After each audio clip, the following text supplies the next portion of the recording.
Hi and welcome, welcome, welcome. This is Zish, Visionary Life Hacks, here to connect, here to inspire, and here to be the change. Let me just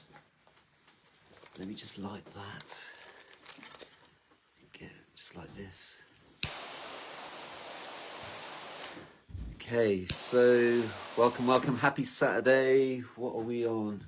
Saturday the 7th of February 2026. So this is Zish chiming in, Visionary Life Hacks, and today I'm going to be sharing. I haven't done a live for a bit, and just had like loads of work commitments and this, that, and the other. So I've just not had the time or the inclination to do a live. But I've had loads of questions coming in different groups, like the TZLA groups. Like today, for example, I had a question. You claim that argon gas, you claim that the tubes are XYZ. No, they're not. They're argon gas. And I'm like, where have you got this information from?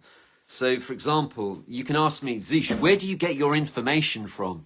So I get my information from, and I think this is really, really important, get my information directly from the original literature from 1919, 1910, 1911. Mainly, like most of all this information that I'm gleaning is from the School of High Frequency that was based out of Chicago in 1910 by Dr. Eberhard. And you can find this also. I might even compile a booklet where people can access this. You can also go to archive.org and the Electrotherapy Museum. Mr. Jeff Bahe, it's a Ukrainian name. Lovely guy with an electrotherapy museum out of Fort Lauderdale. And so I get a lot of information from him. Now, a lot of people think there are noble gases like argon in the original antique tubes. And if we look at Jeff Berwick's TZLA, for some strange reason, he's using mercury tubes when he could be using neon tubes. So they did use some noble gases. And I've said this in many of my previous presentations, that they did use some noble gases like neon and radium and in some instances mercury. But if we want to really get into the crux of this, the original story was that Westinghouse and Edison were having a little battle of like who could create the first light bulb. And in amongst this, before you had the Tesla high frequency violet rays or any of the high frequency technology that came out of it, Tesla did an experiment where he actually healed a lady's cancer using an X-ray tube. Using an X-ray tube, which is like this big balled tube, and he used it with high frequency and he healed the lady's cancer, and it made it into all the publications. But actually, he realized when he then went further into this, it was the high frequency that actually healed the lady's cancer. It just so happened that he was using an X-ray tube, because back then they were using X-ray. Things weren't weaponized, and they were really under the oath of do no harm, and they were really looking to provide solutions because they were in a renaissance, in an age of the golden age of electricity at that point around the 1900s, 1800s, 1900s. So they were going from electrostatic devices, large diathermy devices, and then they went to the high frequency violet rays. And between the violet ray, they were going from these diathermy high frequency devices with the true spark gaps, with the rare earth minerals, where they were using the glass tubes. Now, people, for some strange reason, think that the violet, and I understand why they might think that, the violet in the tube is a noble gas, but it isn't a noble gas. They were blowing the glass, and when you blow the glass, you get, I'm not an expert on blowing glass, but you would get a specific atmosphere inside the glass tube, which was the raw ether, the raw, you can think of it from Reich's perspective, life force, life energy, organon, whatever you want to call it. But for all intents and purposes, let's call it, you might want to call it plasma, but for all intents and purposes, let's call it raw ether, raw energy. And when you then create the vacuum and you choose a specific atmosphere, you get a different color. So you could have a red color, you could have a blue color, you could have an orange color, you could have any color you wanted. For some reason, they chose a thousandth of an atmosphere, and that color that was the emanation of that thousandth of an atmosphere in the vacuum tube is the color violet. It is the color violet, which would be in the tubes. They would have blown it in the tubes. And then there were specific tubes before they actually created the metal to go into the wand. Before they created the metal to go into the wand. And I might as well show you. There is no noble gas in these tubes. They would use sometimes neon and sometimes radium, but that was in rare instances. Most of the tubes are violet.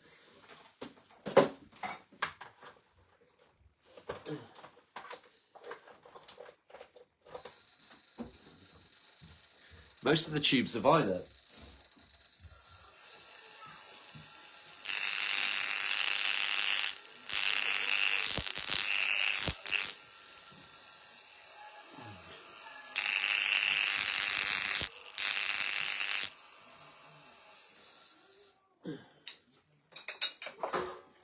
There you go.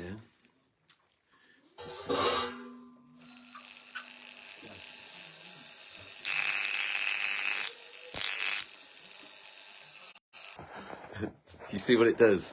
It actually, hi Marie, it actually switched.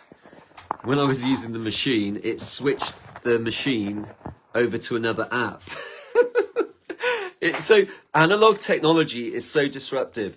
So the other day then, someone asked me some other questions like about healing, like what healing do they do now? So for me personally, people like Jeff and that, they're in their private groups and they've got these private places where they make the claims that they make. Now, me personally, I go under the banner of what the literature was saying back in the 1900s, and I personally, and this has been coming up loads, they genuinely don't make things to the standard that they used to. They don't make things of quality. This machine that I was just firing up that's for sale is over 125 years strong. It's this particular machine is £1,600 sterling, $2,200, and it's an amazing machine. It comes with 1, 2, 3, 4, 5, 6. It comes with 6, 7, 8, 10 electrodes. I'll throw in some extra electrodes. They don't build things like they used to. You go and buy a modern technology today, and then we can talk about the modern technologies. There's like loads of fake Rife machines. They shouldn't really be called Rife machines because they're only using the audio. The true Rife technology is using radio and audio, and it doesn't reduce you to a diagnosis. And I always say this, is like, how on earth do you know what you are? So you've been given the diagnosis that you're a Lyme's disease. Well, first things first, who gave you that diagnosis? How were they trained? And how long have they been in that idea of what they are? Are they the greatest physician they ever were? Because back in the original literature, the physician, aka doctor, the chiropractor and the naturopath were all under equal standing, and they all incorporated ether. Now today, you could go and ask somebody, what is, hi Zura, you could go and ask someone today, what is water? You could go and ask someone today, what is magnetism? And like anybody that claims to know what magnetism is, like someone like Kenneth Wheeler, I don't understand a word of what they're saying. But when I went on this journey to learn how to build anti-nanotechnology, I had to ask myself the question, what is magnetism? And I was really blessed to find on the YouTube Sir Eric Braithwaite, who was making, he was making gyroscopic railways. He was making gyroscopic railways. And the first thing he said was, we don't know what magnetism is, which then allowed me to be coachable to think, wow, this is a professor. He doesn't know what magnetism is. I'm in good company. Now, if you listen to Sir Alan Savory, he's an amazing regenerative agriculturalist, farmer. He lives in the desert, and there's this amazing thing called What is Science? And he's like really clear that most science today is regurgitated, useful humans that are reading white papers, and they're just memorizing it, regurgitating it, and they're not really in any state of a renaissance. So you're getting a diagnosis often from a compartmentalized human that has learned compartmentalized science, probably from early chat GBT, or the people that only want you to know what they want you to know because they have vested interests under the banner of the pharmaceutical industry. It's just the way that it is. And the pharmaceutical industry is not like what the pharmaceutical industry was back in the days of the 1900s. Nor is the food, nor is the technology, and certainly not the medicine. They've made cannabis illegal, and then they gave it back to you in strange, super hybrid, skunk formulations. It's no longer what cannabis was. You'd be lucky to find Lebanese cannabis today, pure Moroccan cannabis today, pure British cannabis today. It's all been so altered, it's genetically modified, and it's far removed from what God created. And you can find the same as that in Coca-Cola. Coca-Cola isn't what Coca-Cola was. Coca-Cola once was just Coca and cola, and maybe really pure water. But, what is it today? There's probably mostly sugar, mostly phosphoric acid, and then you've got all these other strange things. They're far removed. Most essential oils are adulterated. I literally know 4 companies, maybe 5 companies where I can get really pure therapeutic grade essential oils. Most supplements are contaminated. There's only a few companies where I know I can get a decent toothpaste, get decent supplementation. I even seen someone yesterday that I respected talking about magnesium. I looked at the ingredients and I was like, oh my God, I wouldn't put that into my body. And I actually respect him. So it's really, really, really difficult. And you go to the technology, you got this Jeff Berwick TZLA. He's like honking the trumpet that his is the best thing since sliced bread. And you're like, you've got to upkeep the spark gaps. You've got stupid people going, this is argon gas, and Jeff is doing this. And I was like, well, yeah, Jeff might be doing that. EE system might be doing that. Spooky system might be doing that. And all these different things might be doing that. But nobody's ever putting in the big elephant in the room, which is the geoengineering, the mRNA gene editing technology that's been unleashed onto people, the spike protein. Nobody's thinking about the Internet of Everything, the Internet of Nano Things, the Internet, the digital twin, the Sabrina Wallace, all that black pill stuff. Nobody's thinking about those things. People are relentlessly taking things like zeolites, chlorella, fulvic minerals, shilajit, C60, nanosilver, diatomaceous earth, like the stupidity, activated charcoal. People aren't thinking, they're listening to the next goofy guru. And what Zisha's doing is keeping it simple, stupid in this so-called smart world. And so what can you actually do? And that's why I like this antique, analog Tesla technology. And sure, I have a bias towards it because I use it. But if Jeff's technology, if the EE system, if the Seraphy is another one. This Seraphy and the Pyrrhe.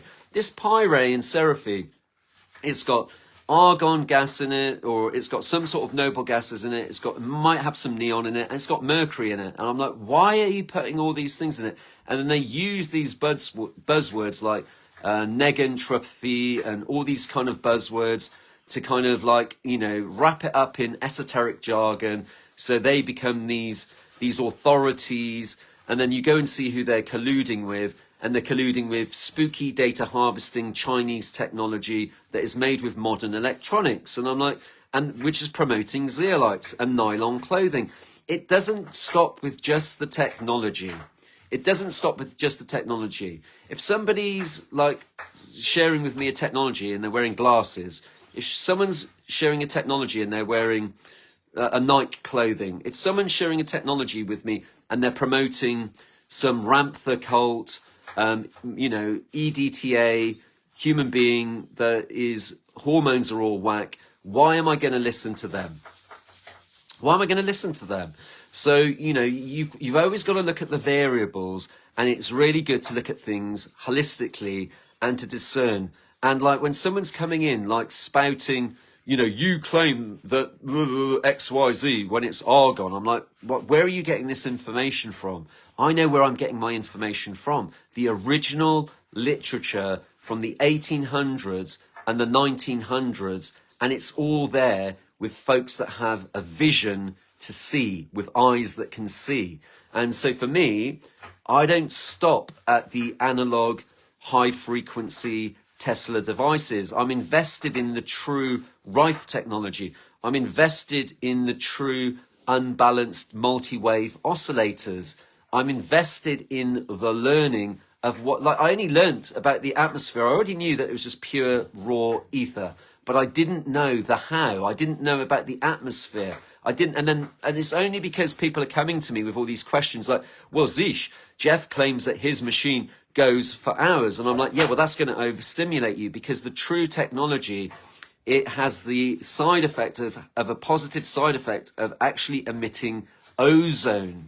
It actually emits ozone, so it sterilizes. It was used by the French military. They had colleges in Chicago, in Holland, in Germany. The Germans were writing volumes about high frequency, inspired by the school of thought coming out of Chicago. Chicago and Detroit were the home of this school of thought, and the Germans were then running with it. The Italians were running with it. The Czechoslovakians were running with it. The British were running with it. They all, and their machines are quite crude, but they were running with it. And so everybody was like, you know, you could have gone to your barbers. They were working with this. So if I talk about this, you get the benefits of the electricity. You get the benefits of the fact that they were based on truth and that they were building things to last. Like, this is 125 years strong. You know, it's made with Bakelite plastic. Some of them have got wood. Some of them have got marble. They've got rare earth minerals. They've got iron core. They've got wrapped coils of copper around them. There's no modern electronics other than the fact that we replace the capacitor today with a modern capacitor. And then you've also got to factor into the electricity and what's going on with the electricity grid. And the electricity grid is full of like dirty harmonics. So then, like, if you're using modern electronics, and these people are claiming to be kind of libertarian, Bitcoin, you know, capitalists and all this kind, you know, Bitcoin, you know, anarchists, Bitcoin libertarians, and then they're selling you machines that, you know, that they're not, you know, are they made in Mexico? Was the capacitor made in Mexico? Was it all made in Mexico? Like, at least when you get a Detroit machine, it was all made in a little shop in Detroit. It was made in a little shop in New York. It was made in a little shop in Chicago. It was made in a little shop in Leipzig or in Holland. You know, this was a real kind of like cottage industry. And I often say, you know, back then the food was real, the medicines were real. They were dialing into the pure raw thought of the ether. Everything was much more purer, wasn't it? Because they were the ether. There was no geoengineering as we know it today. So everything about when they were building these things. And so if you were to build one, you would reverse engineer it exactly the same as the way that it was given to you. You wouldn't then go in and put a mercury bulb.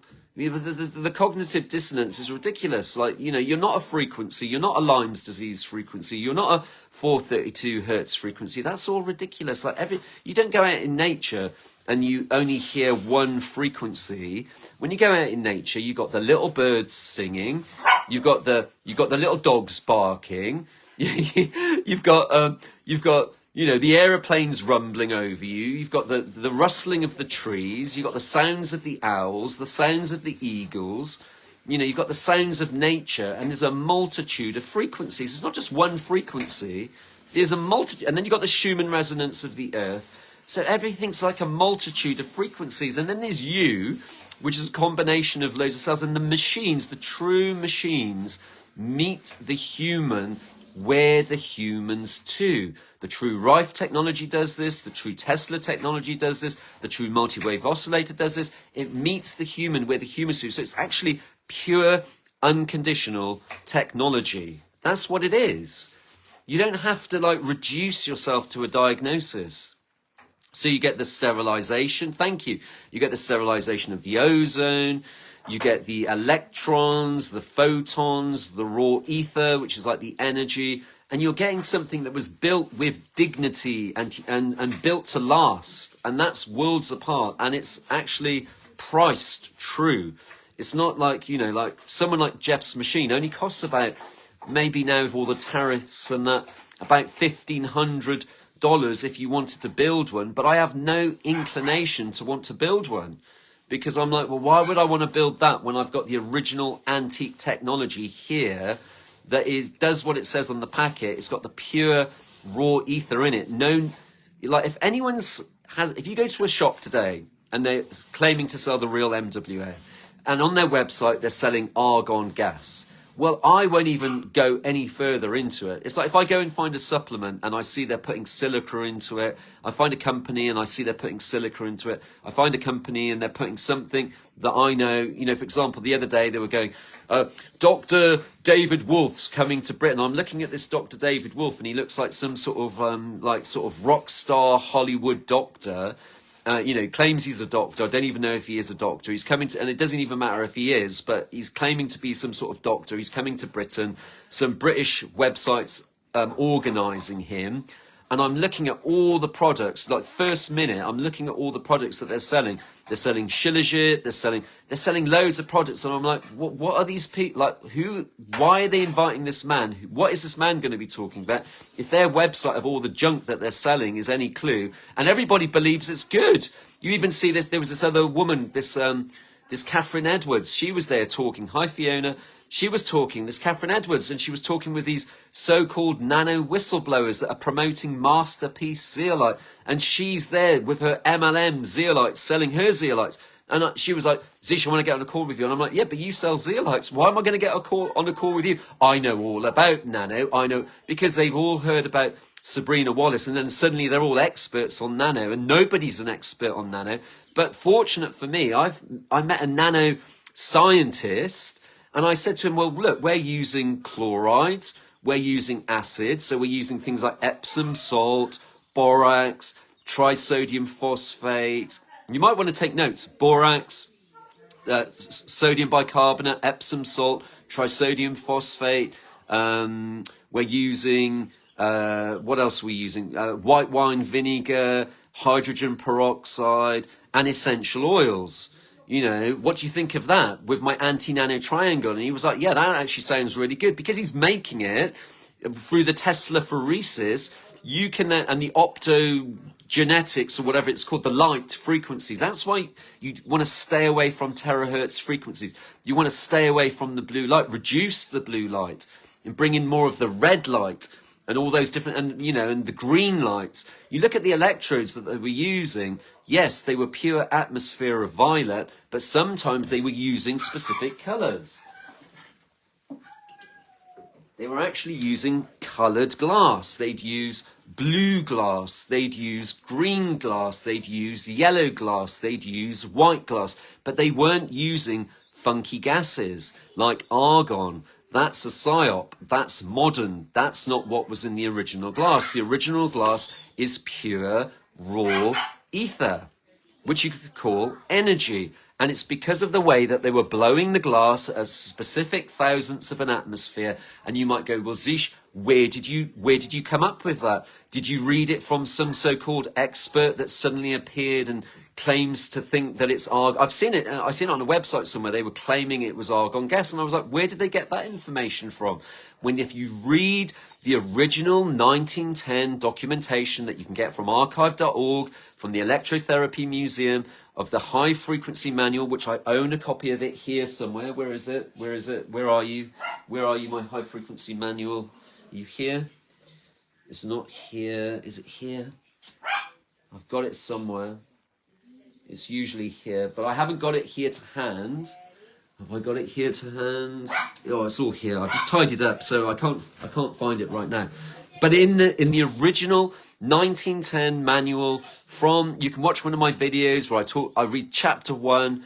I think it's in chapter 2 of the high frequency manual from 1910, 1911 by Dr. Eberhardt of the School of High Frequency in Chicago. And they had thousands of homeopathic schools as well in Chicago, all over America before World War One. I think it was the Marshall Plan or the Flexner Report or something where they, during World War Two, suddenly all the food we were put onto rations. They brought in margarine, farming started to happen, the NHS was created, and things went to pot. And I'm not talking about pure cannabis. I'm talking about, like, you know, adulterated food, you know, adulterated medicine, and adulteration of our schooling, education, everything. You know, the last 220 years, PSYOP.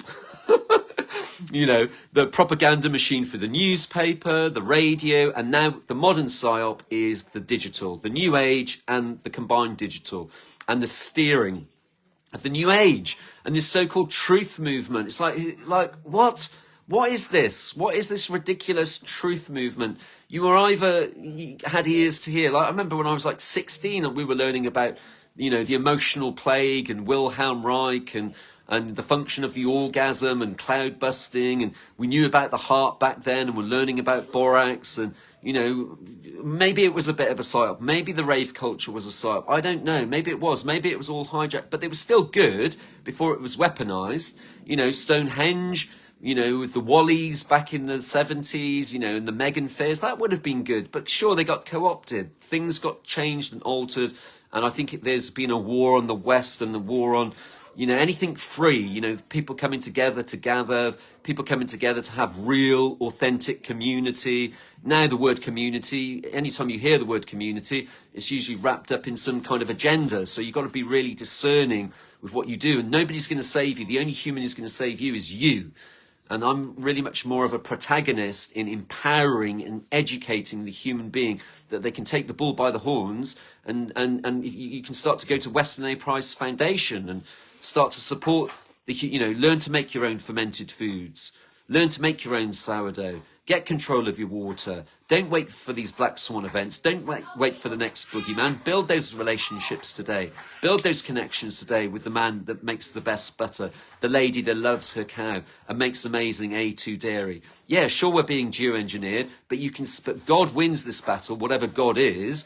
And knowing that there's a higher power over government and supporting that which is the greatest expression of itself. What do they call it? Spirit is always seeking greater, fuller expression and expansion. And everything in nature that was created in nature. And I always say to people, when you're looking at a supplement, look in an original 1900s family physician. You know, yes, there's charcoal in there. There's no such thing as activated charcoal. The only way you activate charcoal is by having a fire and you do a PP after the fire's happened, and then you have activated charcoal. Or if you have a friend that is somebody that is harvesting hazel, they're making charcoal. The byproduct of that is going to be biochar, and the best way to activate it is by PPing on it. But this whole idea of activated charcoal, that again is part of the problem. You know, you look in the original family physician, you're going to find borax, you're going to find beef broth stew, you're going to find Epsom salts, you're going to find myrrh, you're going to find frankincense, you're going to find lemongrass, you're going to find thyme, you're going to find cannabis, you're going to find opium, you're going to find electrotherapy, magnetic homeopathy, chiropractor, naturopath, physician, do no harm. You know, so for me, I don't know why, but I just like to keep it simple, stupid. No zeolites, no aluminium silica, no diatomaceous earth, no C60, no ivermectin. Like the ivermectin thing, just my mind boggles. Like that shows me that somebody hasn't even looked into soil, making their own compost, growing your own food, the quality of the seed, what kind of rootstock is it, what kind of apple is it. Not all apples are created equal. What is GMO, what is novel foods. And then to combine it and to add insult to injury, look at all these fake rife technologies, fake technologies. And because someone's coming over as I'm a Bitcoin, no Bitcoin's plummeting, Epstein coin, you start to realize it's all a psyop. And so, really getting into the real true technology, the one thing that it's done for me is it's opened up the ideas.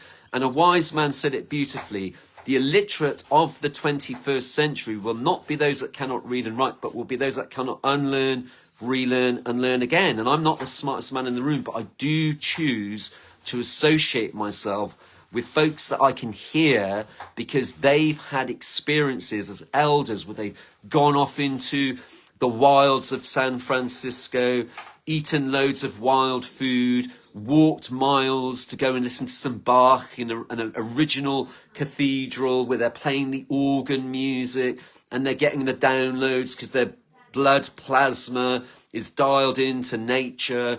They're working with the plasma tubes. They're experiencing Greenpeace coming in and smashing up all this amazing technology, components made in America.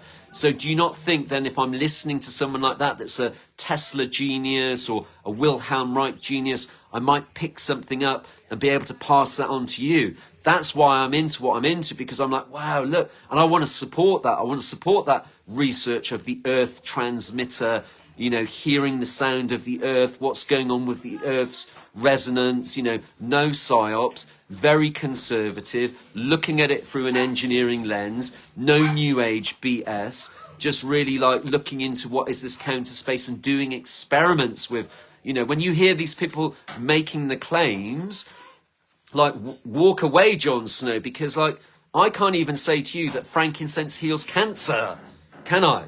When I know that it does. But I'm not allowed to say that because of like what's out there in the world today. And even by saying that, I'm like, well, there is evidence that it has the benefits of supporting what is cancer, what really is it, and how does frankincense interact with cancer, and is it a good thing or a bad thing? And I think if we're not looking at things through that lens and doing the experiments, okay, I've got a garden here. If I grow this garden here with horse manure that has ivermectin in it and strange chemicals in it, and then I have a garden right next to it, and in this garden I've got earthworms, I've got charcoal, biochar, I've got horse manure from happy horses, and hemp bedding in there, and earthworms that are dancing. What is going to happen with this garden with the ivermectin and the GMOs and the Roundup, and what's going to happen with this? And only if I do that experiment with the two will I know what will happen. Now, we've done experiments like where we've been, well, okay, Lyme's disease doesn't exist, viruses don't exist, we're being poisoned. What am I able to do to tackle this? Oh, can I use a Hulda-Clark zapper? Oh, no, I can't, because when I use a Hulda-Clark zapper, the nanosynthetic particles are utilizing the frequencies from the zapper and they're using them to self-assemble. Right, so now we know that, no zappers. Right, can we use the terahertz frequency one? Well, one, tick, it's analog. Two, oh no, it's terahertz. They use terahertz to make self-assembling nanoparticles. I don't think we should use a terahertz wand. Put that back there. But it heals, Zish. Well, yeah, for sure. I could eat a vegan diet, living in Hawaii for a bit. I might have been eating junk food. And for the first time ever, I'm having what you would call a healing response, when what I'm really experiencing is something that's alive, that my body can recognize. It's utilizing it. And for the first time, I feel alive. I'm having a healing response. Yes, it doesn't mean that you're supposed to then live off coconuts for the rest of your life. But you now know that when you have a young, fresh green coconut grown in the wilds of the volcanic, zeolite-rich ocean, you know, and you eat the noni fruit off the land as a first expression of the volcano, that it made you feel good. It doesn't mean that you're just going to go and eat noni for the rest of your life, although you could do a mono diet if you chose to live in Hawaii. But then you might also want to explore the fact that, wow, if that happened to me with a noni, if that happened to me with a coconut, well, grandmother used to feed me okra, grandmother used to feed me cilantro, grandmother used to feed me bone broth, grandmother used to feed me buttermilk dairy, grandmother used to feed me cardamom, cinnamon, clove, rose in honey, organ meats. Maybe I should now look at these things, but I'm now not going to go to the supermarket, because what's super about it? They sell all these, they tell us that the planet's dying, they tell us that there's climate change happening, but yet when I go into the supermarket or my local spa shop, everything in those shops is surely adding to the fact that there's problems happening in our planet today with poisonings and, you know, endocrine disrupting things. And maybe these things in these supermarkets that are owned by these big corporations that are telling us why we are the problem and why everything's a problem and we're the reason for that problem, yet they're making millions and billions and trillions. You know, even your Amazons and your whatnots, they're making billions and trillions and gazillions selling you products that are actually contributing to the problems that we're having in this world today. Whereas when you think, well, okay, well, actually, I actually want to be a green person. I actually want to contribute towards making the world a better place. Maybe I should start to grow my own food. Maybe I should stop washing my clothes with that washing up powder that is making the frogs turn gay, you know, and messing up the ecosystem. Well, now you start to have your own compost, Lou. You start to become a bit conscious about what you're putting in your food. You start to become conscious about what you're cleaning your teeth with. You start to be conscious about the food that you're giving to your beloved pets. You think, well, okay, well, maybe this dog food isn't really dog food, and maybe this kibble isn't really kibble, and I shouldn't give it to my cats. I shouldn't give it to my dogs. This doesn't look very good. I've just read some Juliette de Barraclay-Levy that was commissioned by the late King George to go and live with the gypsies around the world.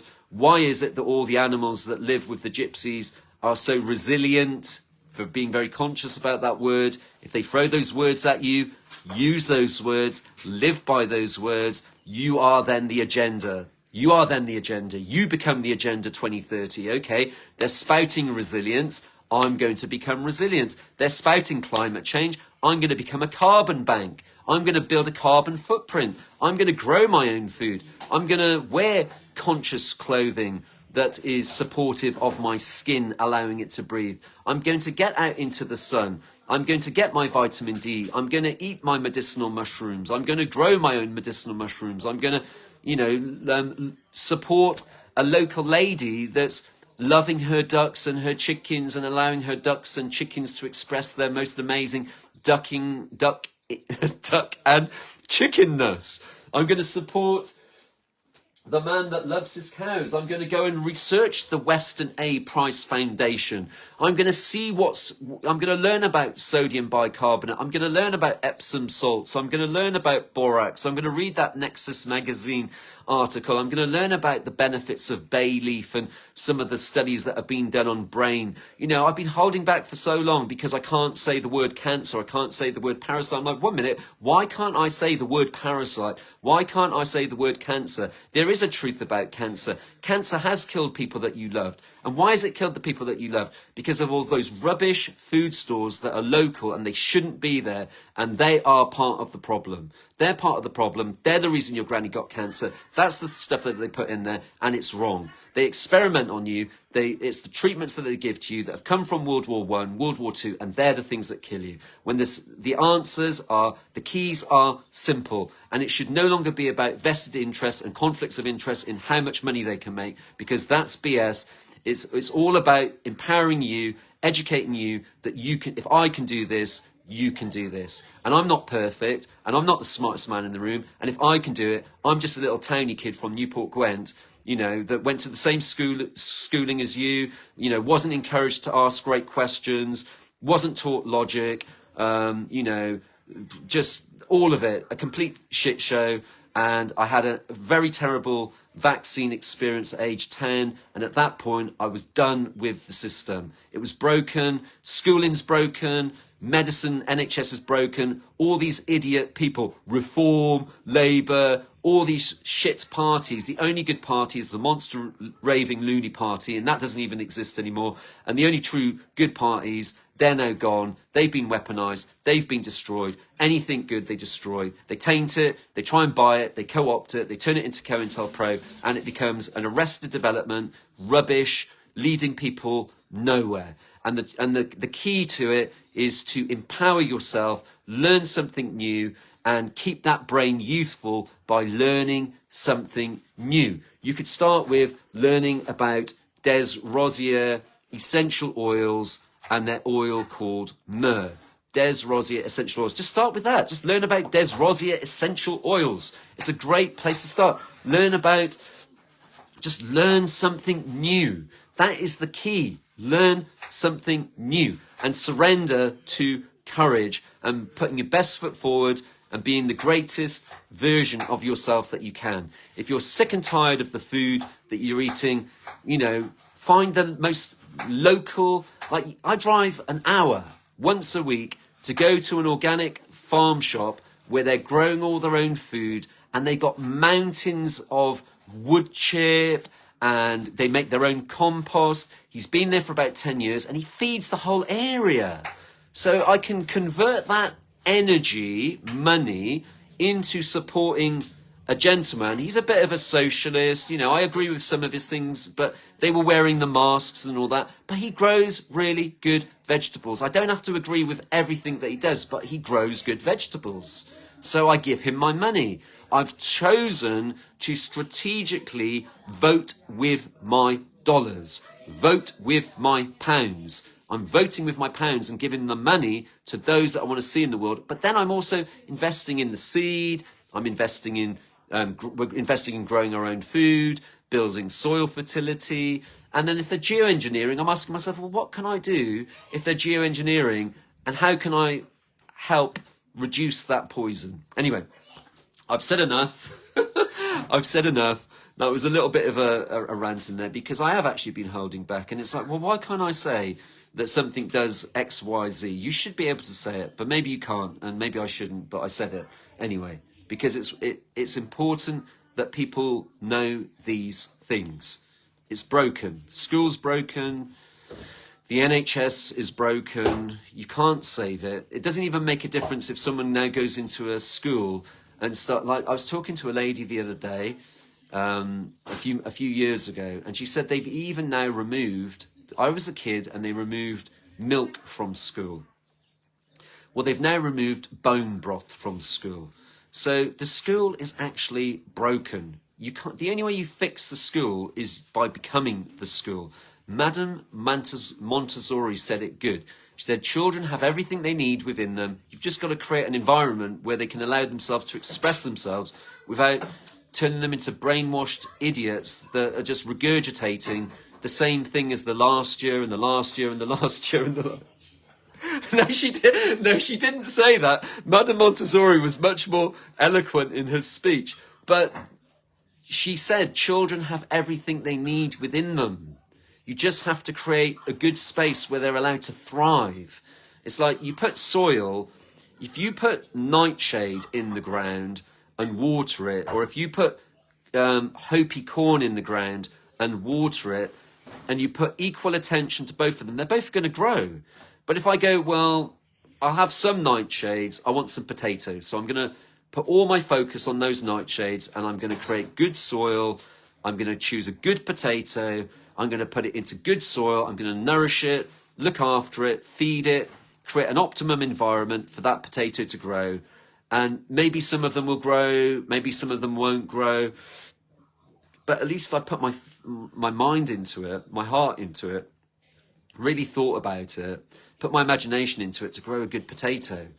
You know, and then you might get a potato, and you can do the same with the corn. You can do, but if I just focus on doing nothing and allowing the weeds, whatever the weeds are, to grow, Well, the first thing you would get from that was you'd get a calling card of the condition of your soil.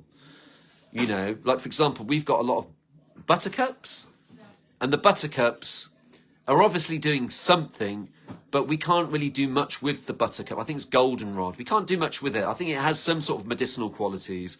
But what we're choosing to do then is we're using all the cardboard that we have left over, we're laying it on the ground, then we're putting down compost, then we're putting down seaweed, then we're going to put down manures, then we're going to put down our own homemade compost, and then we're going to put a specific seed that we've learnt about that we know is good, and we're going to then put that into the soil, and we're going to do our very best to create an optimum environment, knowing that we're being geoengineered, but still focusing on the fact that we need food, that we want food, and that we're going to have food.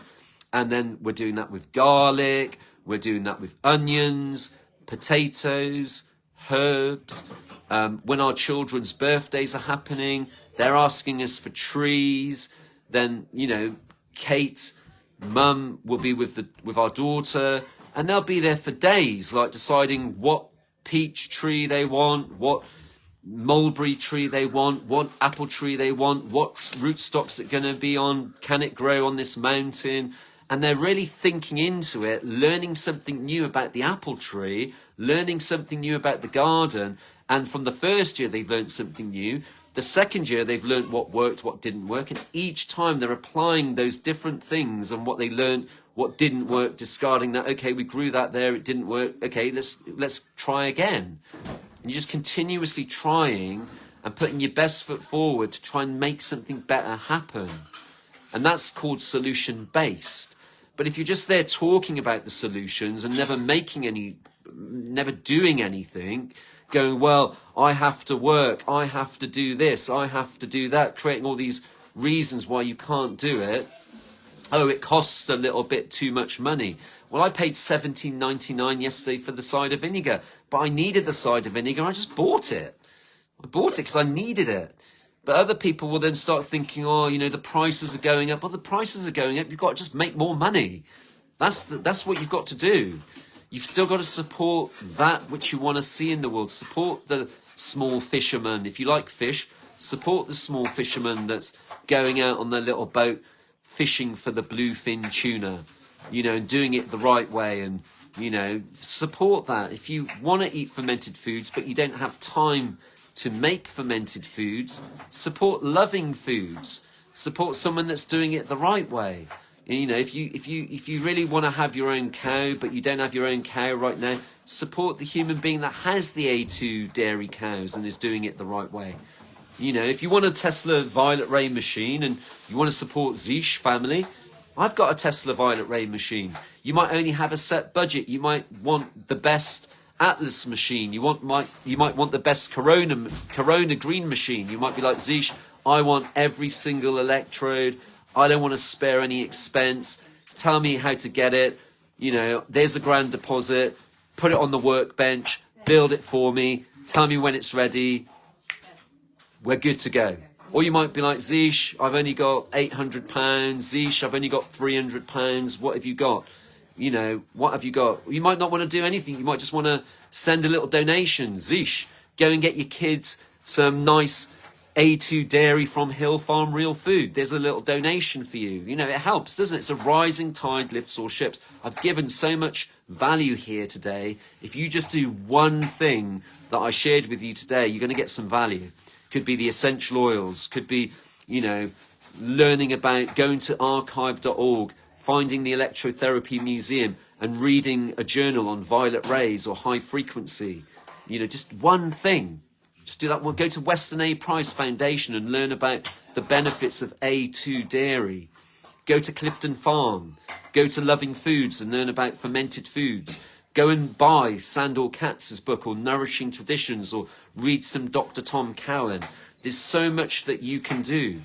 Support those that are doing things the right way and trying to make a difference in this world. You can't change the world, but if it's that 101 monkey effect, if each one of us starts to implement change and is not in a state of saviour complex and is learning something new and is not distracted by all the noise of Epstein and all this all these psyops that are there to distract you, and you focus on what you want in this world rather than complaining about the problems. Oh, there's the immigrants coming over. Well, I was on the beach the other day and I met a whole immigrant family. There was a mum, a dad and a child on the beach looking at the seaweed. And I said, hi, where are you folks from? And they were like, we're from Iraq. I was like, oh, wow, you probably don't get seaweed there, do you? I'm collecting this seaweed. I've driven here to Aberystwyth. I'm taking 4 sacks of seaweed. I'm taking it home. You can put this in your soup. You can put this on your allotment garden that you can have in Aberystwyth and grow your own Iraqi or Iranian garden if you want to. I think they thought I was a bit crazy, but at least I tried. And then this Indian couple came over. They were from Sri Lanka. Well, they were a little bit more receptive. They were like, well, actually, yeah, we live by the sea. This is seaweed. And I said, yes, iodine. And they were talking to me about salt. And I said to them, the best salt is Gironde grey sea salt because it was harvested by the Bretons. It's put under the sun. And it's from the Bretons. The Bretons are connected to the Cornish are connected to the Welsh. This is the salt of Wales. But the seaweeds, you can get it and you can put it on your land. And he ate meat, so I said, you have your bone broth. Why don't you put a little bit of this kombu? This is Japanese kombu, but it's on the coasts of Wales. You can put that in your soup. You could put it in your bath. You can put it on the land. You know, and then the next thing I know, I'm filling up my bags, the tide's coming in, and a gentleman comes next to me, and he's the biochar wizard. And he's like, have you heard of biochar? We became friends, and now he's offering me free biochar that I can put on my land, and I'm going to get horse manure, and sheep manure, and cow manure from happy organic cows. Because you've made the decision. Okay, I'm going to go to the organic farm shop. You're at the organic farm shop. You're there thinking, oh, I'd love some meat. You're there thinking, oh, I'd love some meat. You know, but you're at the organic farm shop. But unfortunately, they're all vegan. But while you're there, the organic meat producer that grows, you know, Welsh ruby or red ruby, he shows up. And he's like, I've just opened up my restaurant. I need some leeks today and some cilantro coriander for the food. And then we end up talking to each other. And guess what? He's got cows. I can get steak from him. But I don't need steak from him because I got my little steak thing that's going on anyway. So, but if you go to these places, I remember Louise L. Hay saying it. If you just go to a health shop, when you go to a health shop, they've usually got a notice board. And the notice board then leads you to other like minds that are also seeking change. So that's what I'm trying to say to you is if you start to make change, you start to change the way you're doing things. Okay, normally I'm going to go to Sainsbury. Okay, but Sainsbury's is 20 minutes away. Yet if I drive 45 minutes away, I can go to a little farm called Gold Hill Farm out off the A303. I can go there and I can get my own beef, my own organic salad, and when I'm there, I'm going to meet other like minds, and they might be able to connect me to the A2 dairy. They might be able to connect me to the fermented foods, because when I go to my organic farm, when I go in the fridge, there's a little lady there that sells a few different fermented foods. Then there's the baker down the road. I can get some croissants from him, and you start to build this little pattern, this new pattern of new association, new links, new connection, and you're building that relationship before the next Black Swan event happens. Then you've already sealed that connection to where your food's coming from, because it's very important. If you haven't yet grown your own food, you need to start to implement where is the nearest thing to the food that you would grow. If you couldn't grow it, who's doing it the nearest way that you'd want it to be grown? Organic, in lovely composted soil, you know, in a remotely good place, good water, good seed, and doesn't cost too much money. So then that's a good thing, isn't it? Anyway, hope you got value from this today. This was a bit of a holistic broadcast, really looking at the Internet of Everything, because when you take the Internet of Everything and you make it into the true Internet of Everything, what is that? That's nature. That's the mycorrhiza. That's the fungal layer. That's the soil fertility. That's the expression of the beautiful apple tree, the beautiful pear tree, the beautiful quince tree. That's the expression of a happy chicken, a happy duck egg. and all the things that help to create an optimum internet of everything, which is nature. Nature's the true internet of everything. So you support all those things that come from nature, you get out into the sun and you do the best that you can. That's a good thing. Anyway, hope you got value from that. That was today, was on the good in food, the good in medicine, and the good in technology. And we can even elevate it and just throw in the great, because you're worth it. Okay, thanks for watching. This was Zish. Hope you got some value. How you can help this is going to go onto YouTube. You could like it, and you could subscribe to it, and you could share it if you want to. I don't know if it really makes any difference, but it's worth saying it because it's worth doing it. I think there's some valuable information here today, and it's probably worth sharing with those that you love. Anyway, thank you for watching. Kind regards from Wales. We are Saturday the 7th of February 2026. Have a great day.